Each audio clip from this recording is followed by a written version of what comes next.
what we're seeing right now is a lot of African airlines competing against each other.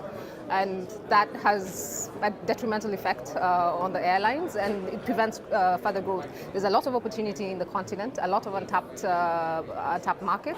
So if we put our focus together, it would be extremely beneficial for all airlines in the continent to grow.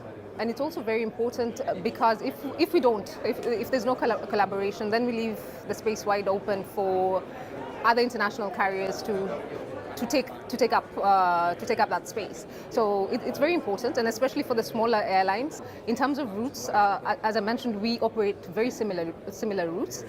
So we can look at possibilities of sharing those routes. Instead of RwandAir flying 7 times a week, we can do it 4 times, and another airline takes the other 3 days. In terms of fleet, if there's excess capacity with that one airline, there should be an opportunity to also tap into that capacity. Capacity building as well from a human resource perspective. We have airlines which are much further advanced, and we have the younger airlines like RwandAir. So there's also opportunities there to tap into the expertise of the older kids on the block.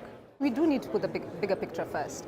If we just look at our own space, our little airline or a little country, then we move beyond seeing the bigger picture for the continent, which is fundamental. And if we're not doing it, other people are looking at it. And as I mentioned before, they'll just take up that space. I see further growth in terms of additional routes being opened to tap into those underserved markets. I see a lot of growth in terms of fleets, but there's also the challenges as well with the higher fuel costs happening. There's also big opportunity with SATM being implemented.